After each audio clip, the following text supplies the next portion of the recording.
आइए, इससे पहले हम लोग अग्न्याशय के बारे में और अमाशय के बारे में पढ़ लिए थे खूब विस्तृत। अब आइए लीवर के बारे में बताते हैं। लीवर के बारे में एक एक चीज इसमें पूरा विस्तार से देखिएगा, इसलिए क्योंकि अब एग्जाम क्या हो रहा है, टॉप होते जा रहा है, तो कब क्या पूछ देगा इसका कोई गारंटी नहीं है। इसलिए एक एक चीज यहाँ से कहीं से एक भी छूटने का कोई चांस नहीं है, समझ गए।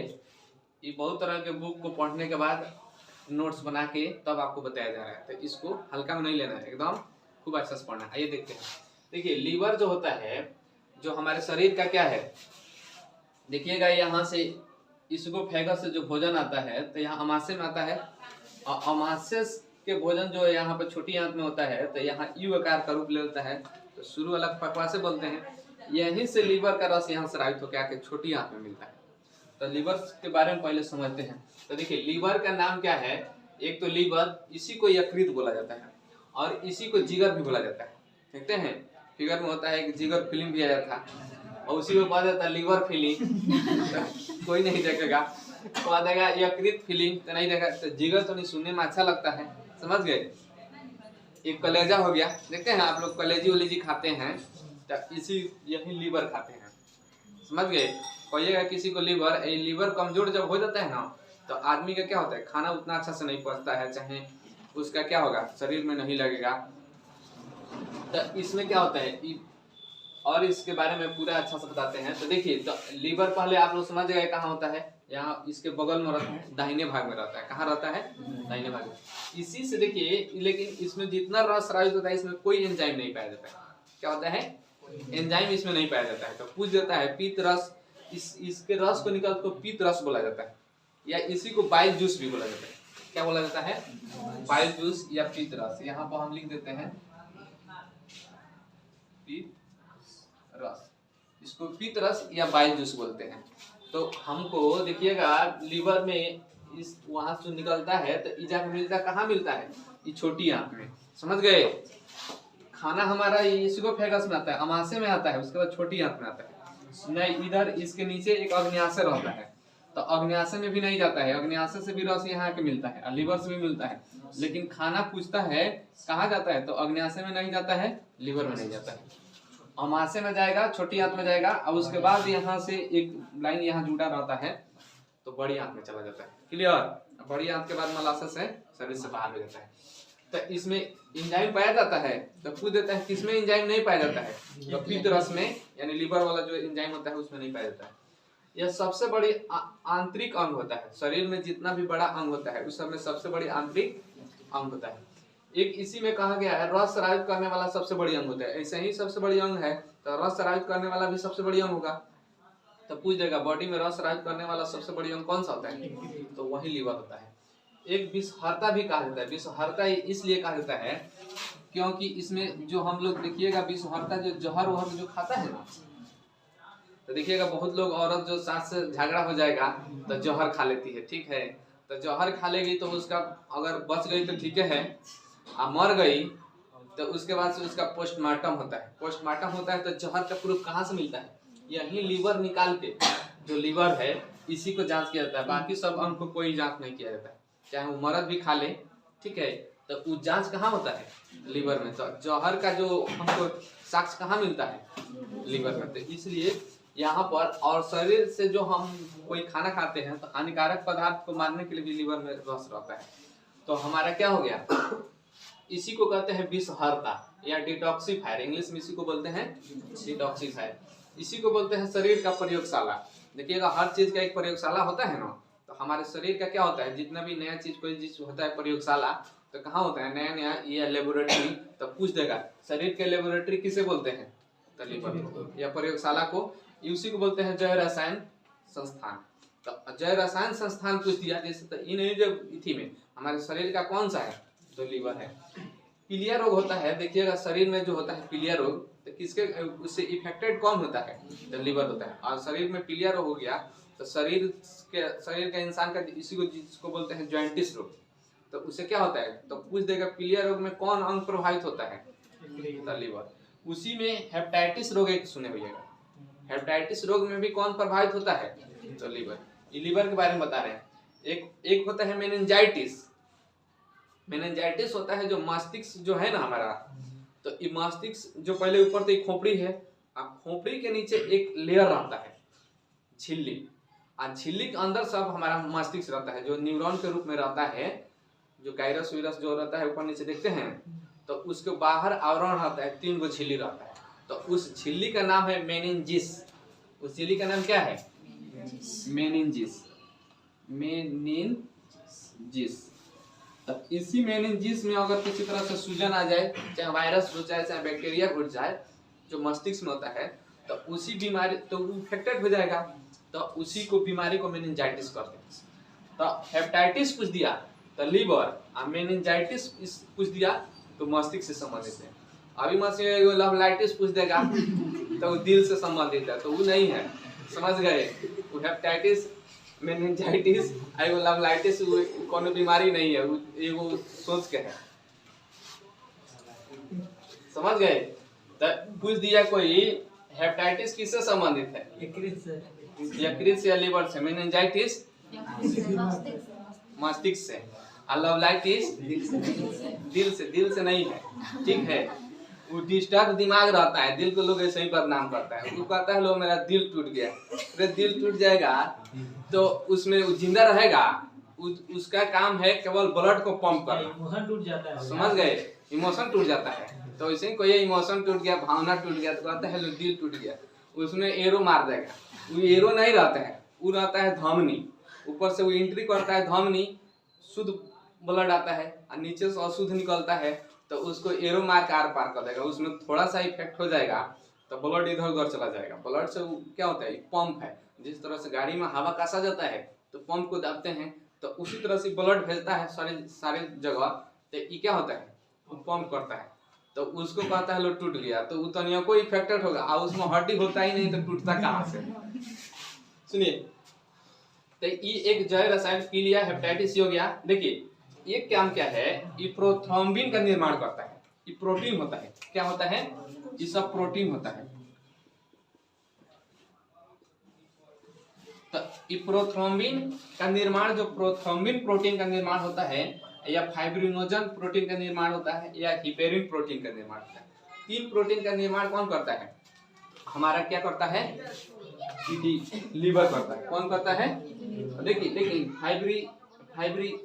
देखिए यहाँ पर है फाइब्रिनोजन और प्रोथ्रोम्बिन, ये दोनों प्रोटीन का काम है कि बॉडी के, जो बॉडी से खून बाहर निकलता है ना, उसको जमा करता है, मैंने जमा करने का मतलब उसको रोकता है। देखिएगा या थक्का बनाता है, जैसे हाथ कट गया तो देखिएगा खून थोड़ा देर निकलता है, उसके बाद रुक जाता है अपने आप। तो यही प्रोटीन जो हमारे ब्लड में रहता है, ये फाइब्रिनोजन मैंने फाइबर जैसा उसका आकार बनाता है, इस तरह से खिंच के, भले हम लोग को दिखाई नहीं देता है, उसको थक्का बना देता है। नहीं तो कभी आदमी को देखिएगा अगर नहीं बने तो कहीं अकेले आदमी है बेहोश है तो पूरा खून उसके बॉडी से निकल जाएगा, वो मर जाएगा, लेकिन वो अकेले है बेहोश है तभी बच जाएगा। क्यों? इसी के चलते। कैसे से ये क्या होगा, तो वहाँ पर तुरंत जाल बना देगा, और तब सोचिएगा बाहर क्यों नहीं बना, बाहर ही ब्लड ये जाल बनाएगा, बॉडी के अंदर नहीं बनाएगा। बॉडी के अंदर बाहर जब निकलता है ना तो हवा के संपर्क में आता है, तो जब डायरेक्ट हवा के संपर्क में आता है तभी ये जाल बनाने की कोशिश करता है। तो फाइबर जैसा जाल समझिए कि शरीर के बाहर बनाता है, तो फाइब्रिनोजन होता है, और प्रोथ्रोम्बिन, ये दोनों के एक ही काम है। एक होता है हिपेरिन प्रोटीन, तो हमारे ब्लड में हिपेरिन प्रोटीन भी पाया जाता है। हिपेरिन प्रोटीन के एक काम है कि शरीर के अंदर ब्लड को नहीं जमने देता है। अगर शरीर के अंदर ब्लड जमने लगेगा तो आदमी का ऑक्सीजन नहीं पहुंच पाएगा, तो वो मर जाएगा। तो इसलिए ये जो रहता है उस खून को क्या करता है, बैलेंस रखता है, ना ज्यादा गाढ़ा करता है, ज्यादा गाढ़ा भी कर देगा तो ब्लड नहीं आसानी से पहुंच पाएगा, तो इसीलिए इसको ये क्या करता है ना, शरीर को जमने नहीं देता है, बैलेंस रखता है।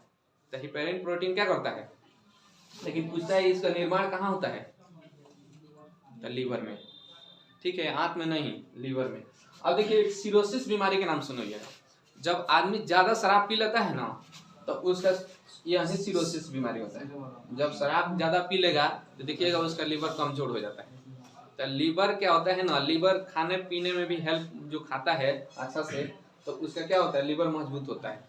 एक होता है कि खराब खाना खाइएगा, जैसे खराब खाने का मतलब कि फास्ट फूड या कंपनी का कोई चीज़, जैसे मान लीजिए चॉकलेट खा लिए, कभी कभी खा सकते हैं, हमेशा नहीं। चॉकलेट खा लिए, चाहे देखिएगा ये जितना है स्टाइल में पीता है लोग, स्टिंग पी रहे हैं, चाहे पेप्सी पी रहे हैं, ये सब देखिएगा कि बहुत दिन का रहता है, उसमें केमिकल मिला दिया जाता है।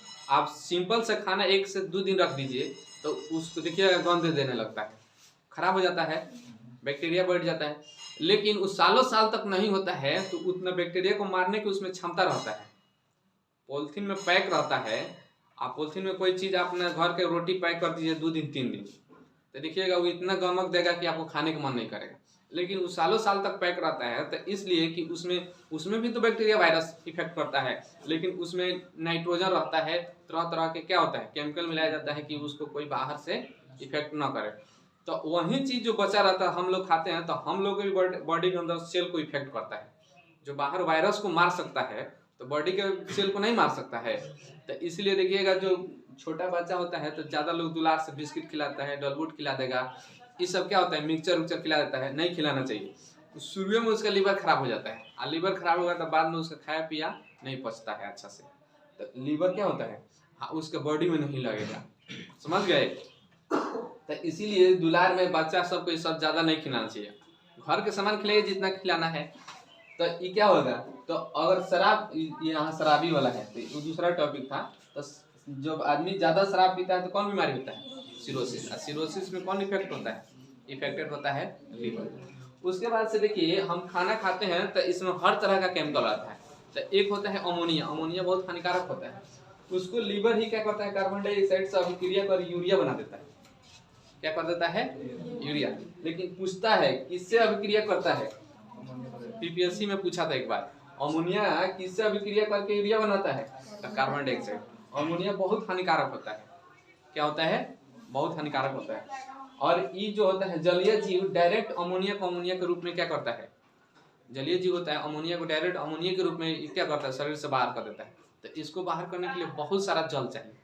तो जलीय जीव तो जल में रहता है तो उसको जल की कमी नहीं होता है, तो इसीलिए वो डायरेक्ट निकाल लेता है। लेकिन हम लोग को उतना जल नहीं न रहता है, अगर जल में रहिएगा तो तुरंत तबीयत खराब हो जाएगी। तो इसके लिए अलग से उपाय बना दिए हैं। तो यूरिया के रूप में क्या होता है कन्वर्ट करता है, और यूरिया जो होता है पेशाब के माध्यम से शरीर से बाहर हो जाता है। ये हो गया। ऊपर आ जाइए, देखिए हमारे पीत रस जो होता है उसमें पाया जाता है पीत वर्णक और पीत लवण और कोलेस्ट्रॉल, और उसमें 85% जल पाया जाता है, 15% में ये सब पाया जाता है। इसके अलावा और भी चीज़ पाया जाता है लेकिन मेन इतना ही है। पीत वर्णक ये होता है, पीत वर्णक में बिलिरुबिन और बिलिबर्टिन पाया जाता है, बिलिरुबिन और बिलिबर्टिन।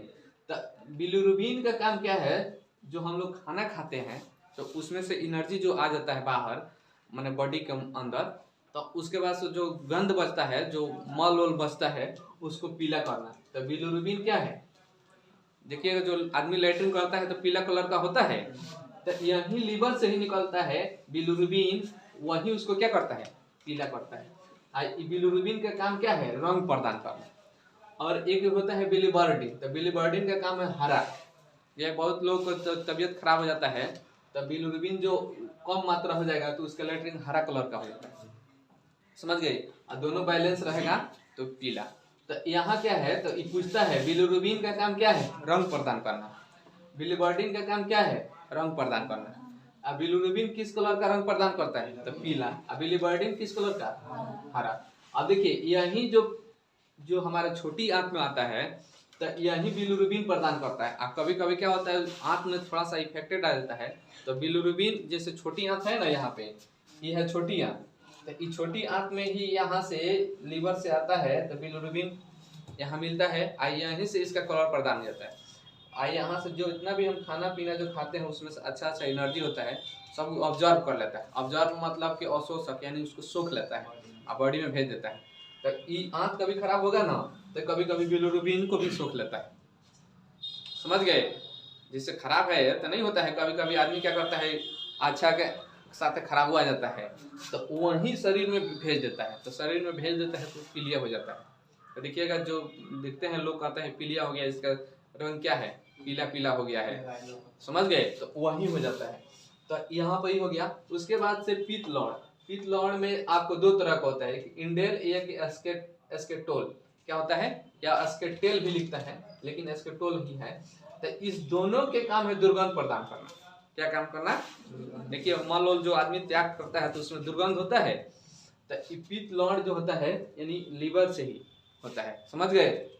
एक होता है कोलेस्ट्रॉल, कोलेस्ट्रॉल से लीवर से ही निकलता है। कोलेस्ट्रॉल मतलब बैड फैट होता है या चर्बी होता है। तो जिसका देखिए कुछ लोग खाना खाता है तो उसके क्या होता है, खाना जल्दी नहीं पचता है, तो कुछ जैसे तेलीय चीज़ खाए तो बहुत लोग का क्या होता है कि लीवर उसको रस दे देता है छोटी आंत में, और छोटी आंत का एंजाइम उस सब मिल के उसको पचा देता है। लीवर के जो रस होता है उसका मेन काम है इमल्सिफिकेशन। इमल्सिफिकेशन का मतलब ये हुआ उसके वसा को छोटी छोटी भागों में तोड़ना, समझ गए? जो वसा है उसको छोटा छोटा खंड में तोड़ देना ही क्या होता है, इमल्सिफिकेशन कहलाता है। तो छोटे छोटे भाग में क्या करता है, तोड़ देता है। तो अगर ये नहीं तोड़ पाएगा तो छोटी आंत उसको नहीं पचा पाता है, तो देखिएगा बहुत सारा लोग को क्या होता है, खराब हो जाता है। तो वसा क्या होता है, उसी तरह से बॉडी में भेज देता है। तो वसा जब भेजेगा ना तो वो क्या होता है, श्वास नली में जाएगा या ब्लड में जाएगा, तो उसका क्या होगा, तो वही जो श्वास नली है तो उसमें तो सांस आने जाने का रास्ता है। मान लीजिए ये सांस नली है, अब इसमें भी साइड साइड से कुछ जमा हो जाए, इधर से इधर से इधर से इधर से, तो ये पतला ना हो जाएगा तो उसका सांस कम आएगा जाएगा, समझ गए? तो इसमें भी श्वास नली में ऐसे नेचुरली रहता है, कुछ कुछ रहता है, जिसका ज्यादा हो जाता है तो कम आता है, आज किसी का वहां से वसा हट जाता है तो एक बार में ज्यादा सांस ले सकता है, समझ गए? तो ई क्या होता है, ई कोलेस्ट्रॉल होता है। तो यही अगर लीवर ठीक है तो ई कोलेस्ट्रॉल कम बनाएगा, समझ गए? इसी को कोलेस्ट्रॉल को ये क्या करेगा, एनर्जी में प्रदान कर देगा। लीवर खराब है तो ज्यादा कोलेस्ट्रॉल बनेगा। और इसमें जल 85% होता है, इमल्सिफिकेशन कार्य बता दिए। इसके अध्ययन कहलाता है हिपेटोलॉजी। क्या कहलाता है? हिपेटोलॉजी। और इतना तो आप लोग सीख गए। अब देखिए इससे संबंधित लीवर से जितना संबंधित था एक एक चीज आपको क्या कर दिए, यहाँ पे बता दिए। अब एक चीज भी इसमें नहीं छूटा है। अगर इसको आपको पढ़ना है तो अच्छा से रिवीजन कर लीजिए, नोट्स बनाइए और इसको 2 बार 3 बार रिवीजन कर लीजिए। एक बार आइए रिवीजन करा देते हैं। देखिए लीवर को ही यकृत, जिगर या कलेजा बोलते हैं, समझ गए? लोग कहता है ना तुम्हारे पास इतना कलेजा है, तो इधर कहीं नहीं कलेजा होता है, यहाँ दाहिने नीचे रहता है भाई, यहाँ हाथ ठोकता है लो यहाँ, ठीक है? हाँ फेफड़ा पर, फेफड़ा जो है सांस बेचारा अपने कमजोर होता है, हवा में रहता है, उसी को मार के इसी कर दीजिए। तो देखिए यहाँ क्या है, इसमें कोई एंजाइम नहीं होता है। इस शरीर के सबसे बड़ी आंतरिक अंग होता है, और सबसे बड़ी रस स्राव करने वाला भी आंतरिक अंग होता है। और इसको विषहरता कहा जाता है कि जहर वहर का यही मारता है, या आदमी जो खाता है जहर तो यहीं से पता चलता है। सास को तो नहीं झगड़ा करके तुरंत जहर खा लेती है, अब क्या कर रही है, पहले तो जहर खा लेती तो अब पेट्रोल गिरा दे रही है, ठीक है? या ढेर सास झगड़ा करती है तो उसके खाने में जहर मिला के दे देती है, बुढ़िया ना रोई ना झगड़ा कर। अब देखिए इसी को प्रयोग शरीर का प्रयोगशाला भी कहा जाता है, जय रसायन भी कहा जाता है। पीलिया रोग होता है तो किस क्या इफेक्ट होता है, liver, hepatitis, prothrombin, fibrinogen, heparin, ये तीनों प्रोटीन है। इसका काम है शरीर के बाहर थक्का बनाना खून का, इसका काम है शरीर के अंदर खून को न जमने देना। किसका? शरीर के अंदर, इसमें क्या है, अंदर नहीं जमने देना है। क्या करना है, अंदर नहीं, आई शरीर के बाहर जमने देना है। सिरोसिस, अधिक शराब पी लीजिएगा तो सिरोसिस बीमारी हो जाएगा। कौन बीमारी हो जाएगा? सिरोसिस।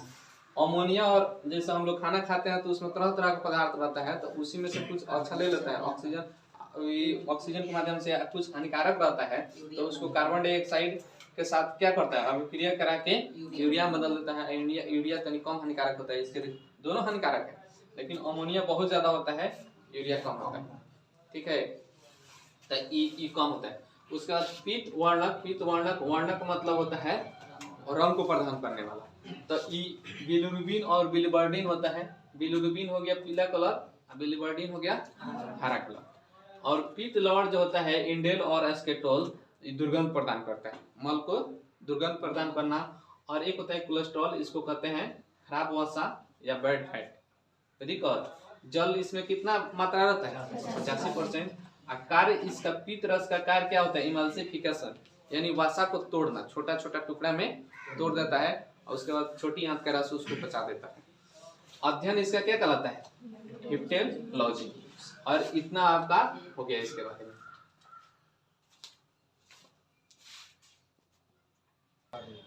चलिए देखिए, अभी हम पढ़ा दिए लीवर के बारे में, अब आइए छोटी आंत और बड़ी आंत के बारे में बताते हैं। देखिए यहाँ से हमारा खाना जो इसमें रहता है, पहले मुंह में तो बोलस कहा जाता है, उसके बाद से आता है अमाशय में, तो उसको कहा जाता है काइम। अब उसके बाद से क्या होता है, आ जाता है सीधे छोटी आंत में। तो छोटी आंत में होता है क्या है, जो यहाँ से हम भोजन जो मुंह में पचाए थे, वहां तो कार्बोहाइड्रेट का पाचन हो गया था, माल्टोज का रूप ले लिया था। अमाशय में जाए, आपको जो क्या किसका पाचन कर दिए थे, आपके किसका पाचन किए थे, अमाशय में प्रोटीन का पाचन कर दिए थे। उसके बाद सब यहाँ आ जाता है। तो यहाँ आने के बाद से बताए थे छोटी आंत में आपको क्या मिलता है, 5 गो रस मिलता है। कौन कौन स्मेल बताए थे, SMELL। S से सुक्रोज, M से माल्टेज, E से इरेप्सिन, L से लाइपेज और EL से लैक्टेज। अब इसका काम क्या है, तो छोटी आंत में जैसे आता है खाना, अब इसको पचाने काम कर देता है। तो वसा को क्या करता है, लाइपेज पचा के वसीय अम्ल और ग्लिसरॉल में तोड़ देता है।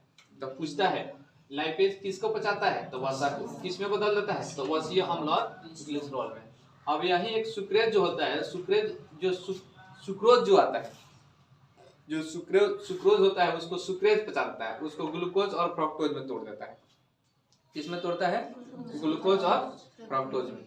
और माल्टोज को माल्टेज यहाँ पे तोड़ देता है, तो उसको ग्लूकोज और ग्लूकोज में तोड़ता है। तो माल्टोज जो होता है, इसको दोनों को ग्लूकोज में तोड़ता है।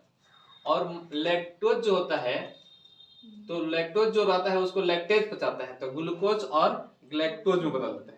किसमें बदलता है, ग्लूकोज और ग्लैक्टोज। तो डाई और ट्राई पेप्टाइड जो होता है, प्रोटीन जो होता है, उसको इरेप्सिन पचाता है और अमीनो में बदल देता है। तो ये पूछता है, इसको आपको याद रखना है। तो देखिएगा, ये वसा वाला तो वसीय अम्ल और ग्लिसरॉल पहले से आप लोग को याद होता है ना। एक हो गया डाई और ट्राई पेप्टाइड, जो इरेप्सिन, कैसे याद रखना वो बता देते हैं। यहाँ पे इरेप्सिन पचा देता है और अमीनो अम्ल में बदल देता है। बस ये 3 गो। तो देखिएगा तीनों में ग्लूकोज है। तो तीनों में ग्लूकोज है, इसमें भी ग्लूकोज, इसमें भी ग्लूकोज, यहाँ पर ग्लूकोज। तो ये दोनों सब सीधे कह दीजिएगा, तीनों में क्या होता है, सुक्रोज में भी ग्लूकोज बनता है, माल्टोज में बनता है, लैक्टोज में भी बनता है। तो तीनों में क्या हो गया, ग्लूकोज निकल गया। अब बच गया इधर वाला। तो अब देखिएगा सुक्रोज, तो एक ग्लूकोज समझ जाना है अपने से, आई क्या करना है, फ्रक्टोज उसको याद रखना है। तो देखिएगा सुक्रोज फ्रक्टोज, तो यहाँ पे क्या करना है, सफारी याद रख लीजिएगा। सफारी एक गाड़ी होता है, तो स से सफारी या फ से फ्रक्टोज, तो यहाँ याद हो गया। और एक क्या हो गया, आपको लैक्टोज को अपना से ग्लैक्टोज एक याद कर लीजिएगा। देखिएगा इसी से रिलेटेड है लैक्टोज और ग्लैक्टोज। और माल्टोज जो होता है, दोनों ग्लूकोज होता है। तो माल्टोज का क्या होगा, दोनों ग्लूकोज हो गया। यहाँ पे एक सफारी याद रखिएगा, तो स से सुक्रोज, अब उसको तो ग्लूकोज से याद रखना ही है, एगो फ्रक्टोज। तो फ्रक्टोज किस में आता है, तो समझिएगा सफारी वाला में। तो उसमें से 100 आप फ मिला लीजिएगा, क्या हो जाएगा, ऑप्शन में ना छांटना है, क्योंकि ऑप्शन के हिसाब से चलना है। तो इतना याद रख लीजिएगा।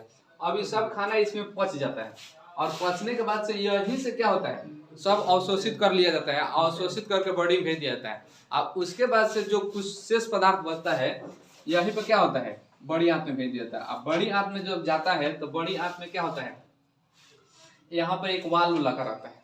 क्या होता है, वाल्व। माने यहाँ से जो खाना चला गया फिर बैक नहीं आ सकता है। वाल्व का मतलब जब खुलेगा तो इधर ही इसका मुंह खुलेगा, इधर नहीं खुलेगा।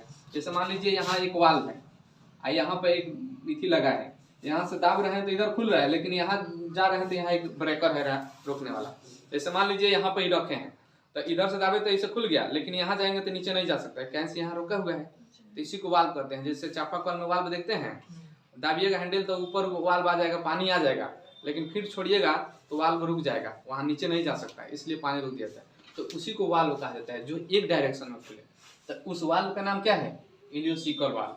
और ये पूछ देता है किसके किसके बीच है, तो छोटी आंत और बड़ी आंत। इसके बीच में भी अगर आगे जाएगा तो देखिएगा कि बड़ी आंत में बताए थे, तो शुरू में होता है सीकम, बताए थे। और यहाँ छोटी आंत में हो जाता है इलियम, बताए थे ना, जीजे पे सक्रे। तो वहां पे शक माने तो पहला ही भाग हो गया बड़ी आंत का, तो सीकम। और जीजे ई वाला हो गया तो इलियम। तो इसका छोटी आंत का लास्ट वाला भाग और बड़ी आंत का शुरू वाला भाग, दोनों मिला जाता है। तो और डीपली जाएगा तो कहेगा सीकम इलियम के बीच में है कि जेजुनम इलियम के बीच में है। तो देखिएगा इधर से अंत कौन कर रहा है, उधर से शुरू कौन है, तो सीकम और इलियम के बीच में रहता है। और जब यहाँ से एनर्जी लेने के बाद से बाकी सब पदार्थ को जब बड़ी आंत में जाता है, तो बड़ी आंत में केवल एक ही खनिज लवण का अवशोषण होता है, जैसे जल उल है, इस सबको क्या करता है, अवशोषित कर लेता है। और बाकी ठोस के रूप में यहाँ पे एक होता है, क्या होता है, मलाशय, जिसको मलाशय का नीचे रहता है गुद्दा, यहाँ पे जिसको एनस भी बोला जाता है, इससे केवल शरीर से बाहर हो जाता है। तो आप लोगों को समझ में आया अच्छा से। एक होता है यहाँ पे अपेंडिक्स होता है। अपेंडिक्स सुने हुए ना, ये अवशेषी पदार्थ है, ना इसमें कोई रस बनता है और ना इसमें कभी खाना आता है। ये सही एक पेंडुलम की तरह क्या होता है, यहाँ पे लगा रहता है। यहाँ पे ये क्या होता है, ये बढ़ता कब है, जब आप लोग देखिएगा जो पत्ता वाला चीज ज्यादा खाते हैं तो उसमें क्या होता है, सेलुलोज ज्यादा पाया जाता है। सेलुलोज पत्ता वाला चीज होता है ना, तो हम लोगों को जो बॉडी बनाया है ना, सेलुलोज पचाने वाला नहीं है, समझ गए। लेकिन जब उसको भी हम जैसे घास हो, जैसे पत्ता वाला चीज जो खाते हैं, तो ये बढ़ जाता है। जब ये बढ़ेगा तो इसका बढ़ेगा, जो जहाँ फिट है तो फिट है, जब बढ़ेगा तो इसको जगह चाहिए, तो जगह चाहिए तो कहीं दूसरे को डिस्टर्ब करेगा, समझ गए। जैसे हमारा इतना में बैठे हैं, बगल में बैठे हैं, हम और फैलाते जाए तो बगल वाला डिस्टर्ब होगा कि नहीं होगा। तो जब डिस्टर्ब होगा तो उसी को ये क्या करता है, प्रेशर कर देता है, तो दबने लगता है, तो उस दर्द होता है, तो इसी को डॉक्टर काट के निकाल देता है। तो जो ज्यादा घास हो, ज्यादा चीज खाता है, तो यही हम लोगों का घास और चिकन क्या होता है, मेन काम होता है। घास जो फल फूल जो खाता है लोग, इस चिकन होता है जिसमें सेलुलोज नहीं है, उसको पचा देता है। लेकिन सेलुलोज की मात्रा ज्यादा होगी, जैसे मान लीजिए अभी पेड़ से पत्ता आप खाइए तो सेलुलोज होगा, लेकिन जानवर में सेलुलोज पचाने की क्षमता है, हम लोग में नहीं है बहुत कम मात्रा में है। तो अगर यही होता है, विकसित ज्यादा नहीं रहता है और विकसित रहता है, तो हम लोग में कम विकसित रहता है और जानवर में क्या होता है, ज्यादा विकसित रहता है। इसीलिए वो घास वास खाता है तो सब क्या होता है, पचा देता है। लेकिन हम लोग खाएंगे तो नहीं पचेगा और धीरे धीरे इसकी क्या होगा, बढ़ने लगता है। तो आप लोगों को कैसा लगा, अच्छा लगा? चलिए इसी के साथ जय हिंद जय भारत।